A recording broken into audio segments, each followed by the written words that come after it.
Apple and security, it's a very long story. It's a story that repeats itself every September during new product launches. We see new iPhones, the design changes slightly, the chips and cameras get upgraded, and a few figures are thrown around without much context. But above all, they talk about privacy and security. Privacy, user privacy. Yet, for years, a ruthless war has been hiding in the shadows. A battle for Apple to maintain total control over its iPhones. It's a war between users, spyware, and emerging technologies that might just represent the greatest technological leap in security in years. It is a war whose true impact few people actually grasp, and one that affects our entire society far beyond just our smartphones. If you were not there when the very first iPhone was released, let me tell you what actually happened. This is one device, and we are calling it. It was the announcement of a phone ahead of its time, combining never-before-seen features into an extremely ambitious piece of technology. So ambitious, in fact, that its release was marked by missing features. And we are talking about truly basic functionality. You couldn't change the wallpaper, there was no copy-paste, and there was no app store. That meant no apps other than the pre-installed ones. Users were simultaneously impressed by the iPhone's capabilities and frustrated by its limitations. Because the iPhone was the promise of the everything phone, a smartphone that completely revolutionized the use of a simple handset. In fact, the word phone became almost incidental compared to everything else it could offer. So why settle for what was inside? Why should the product be limited by its initial purpose? Why couldn't users use the product they bought however they saw fit, adding features themselves that Apple hadn't had the time or the desire to design? That question is vital, and I wasn't the only one asking it. A small collective of hackers was asking it too. They came together under the name Dev Team to try and find an answer. The Dev Team might not have looked like much, especially with their pineapple logo, but they brought together some of the most brilliant hackers recognized to this day. Their collective knowledge would eventually break the limits of the very first iPhone. And when I say breaking the limits, what I mean is that this small group of hackers managed to achieve what is known as privilege escalation. Privilege escalation is the exploitation of a flaw or vulnerability to gain higher access rights than those initially granted. What this means is that while any code running on your device is normally subject to restrictions, the dev team's iPhones was now capable of executing any code. Enthusiasts took their work even further, publishing a long list of about 74 steps on forums to perform one of the very first jailbreaks in a rather rudimentary way. A jailbreak is a process that allows iPhone's users to remove the restrictions and security measures imposed by Apple, allowing them to launch absolutely anything they want, like adding a copy-paste feature, changing the wallpaper, and most importantly, installing Cydia. Released in March 2008, Cydia quickly became the holy grail for the iPhone tinkerers. It was literally a dream come true for anyone wanting to fully customize every detail of the device. Cydia allowed the installation of what are called tweaks, small modifications that change the internal features of your iPhone. This was a minor revolution. Only a few months after the release of the first iPhone, we went from one of the most closed-off phones to 100% open device. Despite Apple's vision, these jailbreak features weren't just cosmetic. We're talking about modifications that radically changed your phone. For example, the biggest limitation at launch was the inability to switch carriers. The iPhone 2G was only compatible with AT&T, a US carrier whose stability left much to be desired. At the launch, George Holst, a hacker who would become legendary in the scene, managed to unlock this limit in just 11 days using a soldering iron and a lot of precision. But with jailbreaking, this soon became achievable for anyone. A whole range of tools was released to perform SIM unlocking, allowing the phone to be used with any carrier. This freedom wasn't just about decorations, It was the freedom to move away from restrictions of any corporate actor. You can see why breaking Apple security became a global sport from day one. But how do you actually do it? How do you create a jailbreak? First, it requires months, sometimes years of work to find flaws that are often patched very quickly. There are many types of vulnerabilities at different levels, leading to various types of tethered or untethered jailbreaks. Jailbreakme.com exploited a vulnerability in the way PDFs were read just by visiting a website. Later, Evasion combined several flaws, including memory corruption bugs. Pangu used software to send commands at specific timings to trick Apple security. Over time, other tools used bugs in the network, the kernel, or a combination of several exploits to allow the general public to install Cydia. However, this also opened the door to viruses. As early as 2009, we saw viruses targeting unlocked devices, leading to the theft of Apple and iCloud's accounts. Apple didn't sit idly by. A true cat and mouse game began. With every update, Apple patched flaws while hackers actively hunted for new ones. In reality, this struggle largely contributed to improving iOS security, making it far more secure today than it was at launch. But rather than showing you the flaws one by one, let's do the opposite. Let's look at what Apple spent years trying to protect. When you start your iPhone, you see a simple Apple logo. Here is what Apple engineers see. The first step is the boot ROM.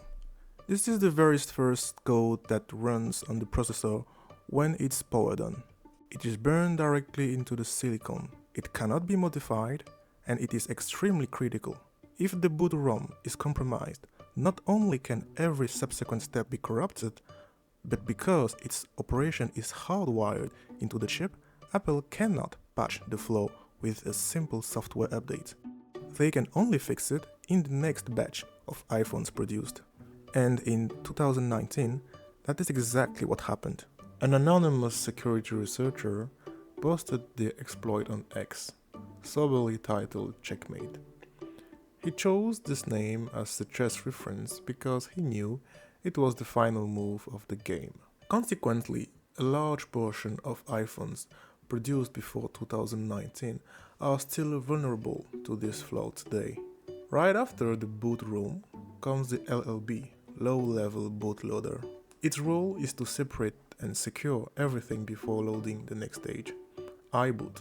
iBoot is the most critical stage of the starter process because it is responsible for ensuring the authenticity of iOS. It actually does much more than that, but let's keep it simple. Once everything is ready, iBoot launches the kernel. The kernel is the heart of the system. It has total control over memory, software, network, battery, and much more. It is essentially the conductor of your phone's orchestra. Now that your phone has started, you have to unlock it using either Face ID or your fingerprint. This data is so critical that Apple doesn't store it with the rest. It is kept in what is called the Secure Enclave, a separate hardware chip responsible for encrypting this data. It also acts as a vault for your Apple Pay keys and passwords. This chip even has its own operating system called SEP OS. That's not all. On iOS, every application is sandboxed. This means each app lives in a secure container and cannot see what is happening outside of it. There is one final mechanism, but we'll come back to that later. The key takeaway is that over the years, every hardware and software component has become increasingly isolated from the others, blocking any attempt at modification. As the years pass, jailbreaks are becoming rarer and increasingly complex to achieve. The public itself has begun to move on and lose interest, partly because many features are now natively included in iOS, but also because exploits now command a high price. Apple has established bug bounty programs. Any flaw found by a hacker can be sold back to Apple for millions of dollars, along with golden opportunities throughout the industry.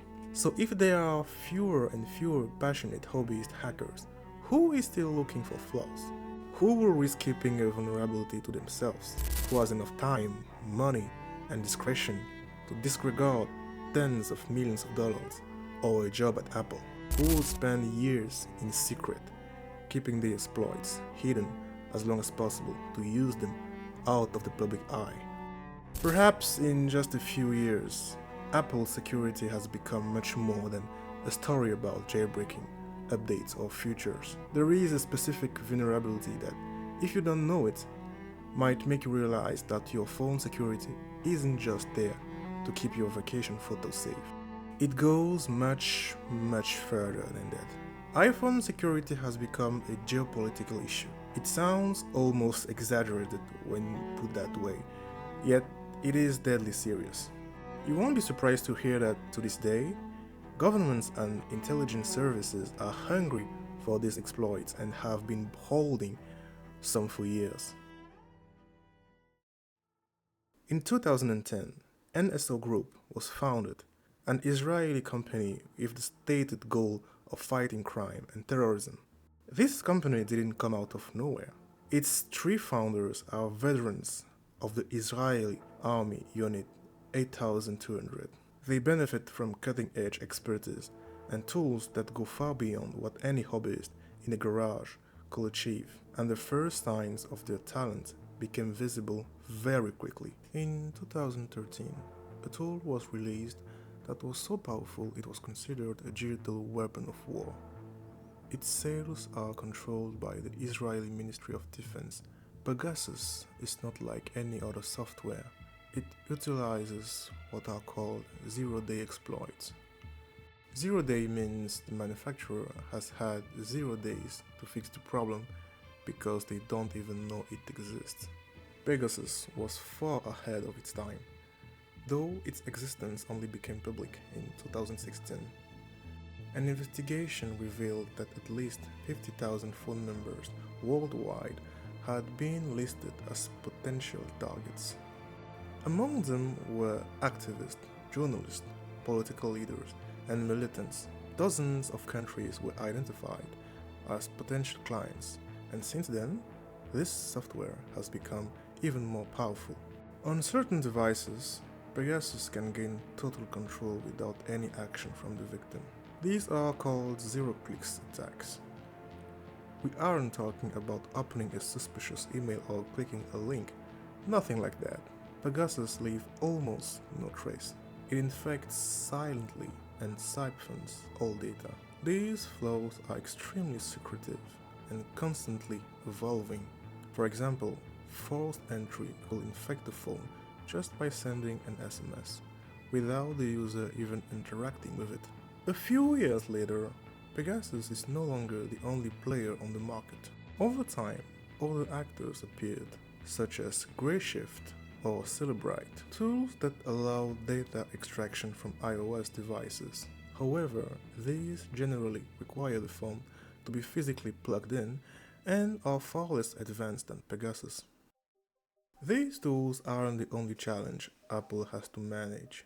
On the other side, there are governments applying ever-increasing pressure. Put simply, some governments and intelligence agencies demand a backdoor, a system that bypasses Apple's protection to access data on any iPhone. This isn't a conspiracy theory. It is very much out in the open. On December 2nd, 2015, a mass shooting in San Bernardino sparked an unprecedented conflict. Two shooters stormed a center for the unemployed and homeless, leaving 14 dead and 22 injured. The FBI eventually recovered the attacker's iPhone 5C and believed it contained vital information. However, the agency hit a wall. The data was inaccessible. Every iPhone's data is encrypted with AES 256, a standard with so many combinations that it is impossible to crack directly. Even with supercomputers, it will take billions of years. To get in, you need the passcode. While one might try to guess codes at random An iPhone is said to wipe all its data after 10 failed attempts. The FBI asked Apple to create the specific software to unlock the phone, a backdoor to bypass the security system. Apple refused. If they open their system to the FBI, they will be opening the door to demands from every other government, compromising their very pillar of Apple's brand, user privacy. A heated debate erupted across the media. Does security require control? The case highlighted the fragile balance between national security and individual rights. Ultimately, the FBI managed to unlock the iPhone without Apple's help. But this story isn't old news. It repeats constantly in the US, the UK, Australia, and recently India. Political stakes sometimes force Apple to compromise. For instance, Chinese iCloud accounts have their data stored in China, unlike other countries. This choice is highly criticized because that data becomes subject to Chinese law and is potentially accessible by the government. Apple adapted partly because the Chinese market is too massive and partly because major assembly plants like Foxconn and Pegasus are located there. Given current political instability, Apple has already begun moving production to India and Vietnam. Apple is far from perfect. In fact, one could argue they are simply the least bad option, because true privacy on the internet essentially doesn't exist. Why iCloud data might be encrypted, metadata, contacts, and emails often are not. You can ask apps not to track you, but they will continue to collect data, especially social media and messaging platforms. Apple's real concern is losing control of its device.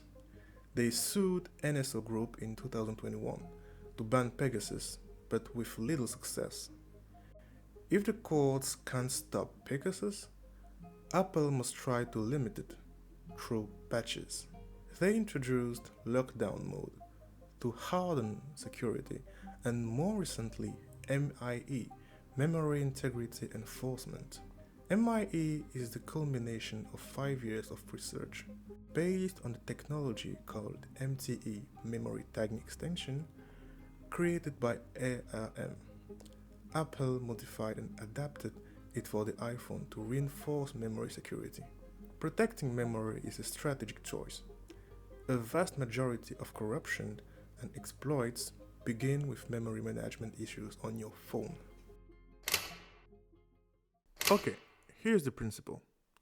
Every memory allocation is given a secret tag, and the hardware verifies that the tag matches with every access.